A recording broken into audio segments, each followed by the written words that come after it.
ভিতরে আইবা পারি ম্যাডাম? হ্যাঁ আহেন, বহেন। Thank you madam. তো আপনার নাম? মোর নাম সমর শেখ ম্যাডাম। আচ্ছা, তো এই সমর নামের মানেটা কি বলুন তো? ও এটার মানে হচ্ছে আমার জন্ম সোমবার হয়েছিল তো তাই। আচ্ছা, ওকে। বাবার নামটা কি? বাবার নাম হইল গিয়া মুরাদ শেখ। তো বাবার জন্মবার আবার কোনটা? ওই যে মুরাদ মানে মানে বাবার জন্মবার হলো মঙ্গলবার। ও আচ্ছা, তাহলে মার নাম হয়তো বুধবার দিয়ে শুরু, তাই না? না না ম্যাডাম, মার জন্মবার তো রবিবার, ওই জন্য মার নাম হচ্ছে গিয়া রহিমা বিবি।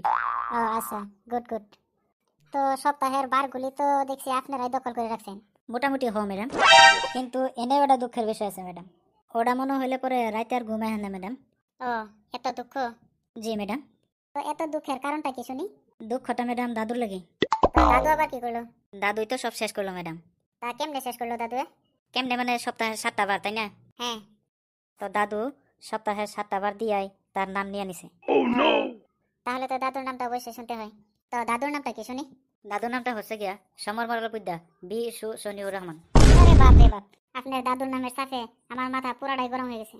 ওই নাম আমার মাথায় ঢুকবো না। আমারও ওই একই অবস্থা ম্যাডাম। ও আচ্ছা, তাহলে মূল প্রশ্নে আসা যাক। আচ্ছা ঠিক আছে, তো করেন প্রশ্ন। আপনার সিভিটা দেখে মনে হয় আপনি এত ভালো স্টুডেন্ট ছিলেন না। তাই প্রথমে আপনার স্কুল লাইফের কিছু মজার ঘটনা শেয়ার করুন তো। মজার বলতে ওইরকম কিছু নাই ম্যাডাম, তবে পরীক্ষার সময়ের কিছু ঘটনা আমার এখনো মনে আছে।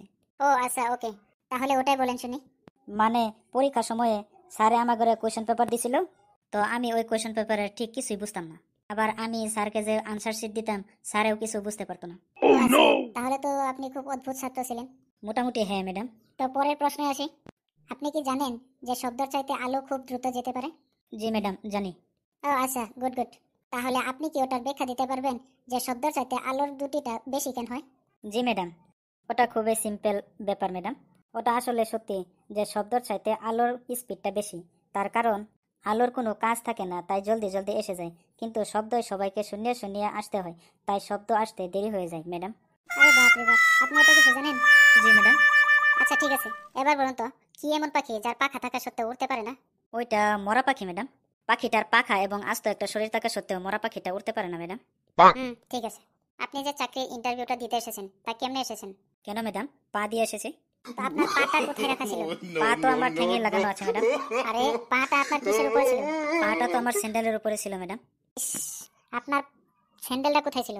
ওই স্যান্ডেলটা তো ম্যাডাম আমার পাওয়ে লাগানো ছিল। আরে, মানে আপনি যে এখানে এসেছেন তা রিক্সা করে না সিএনজিতে না বাসে করে এসেছেন? ও, বাসে করে এসেছি ম্যাডাম। আপনি কি জানেন একটি বাস ড্রাইভার এবং কন্ডাক্টর ছাড়া ঠিকমতো রাস্তায় চলতে পারে না?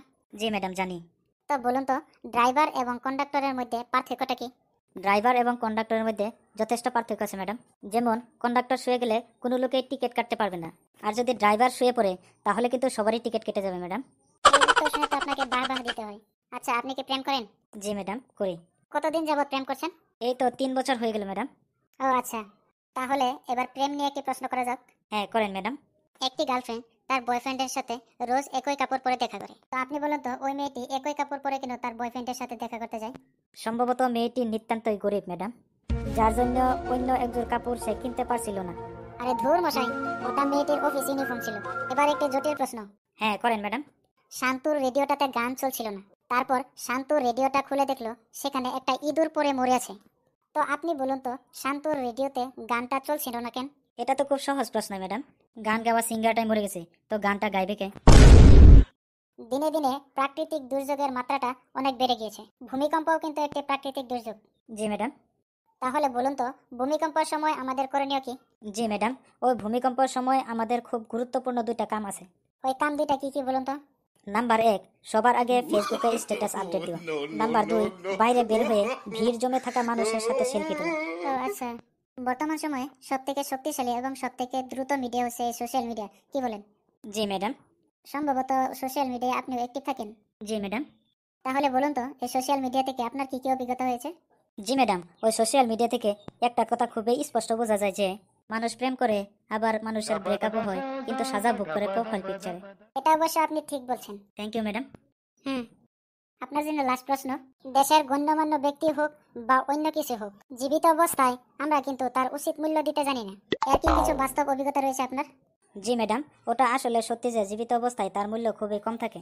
যেমন ধরুন আমরা এই চিকেনের কথাই বলি, ওই চিকেন জীবিত থাকা অবস্থায় 150 টাকা কিলো, আবার চিকেন রোল হলো 450 টাকা। বাহ বাহ, আপনি তো দেখছি বিশাল বুদ্ধির অধিকারী। তো আজকের এই ইন্টারভিউটা ফেস করতে আপনার প্রস্তুতি কেমন ছিল? নতুন করে কোনো প্রস্তুতি করি নাই ম্যাডাম। ও আচ্ছা, তো কেন করেন না প্রস্তুতি? কেন মানে আমি তো সব জানি ম্যাডাম, সব প্রশ্নের উত্তরই আমার মুখস্থ থাকে ম্যাডাম। ও আচ্ছা, জি ম্যাডাম। তাহলে আপনি এবার আসতে পারেন। Okay madam. হুম।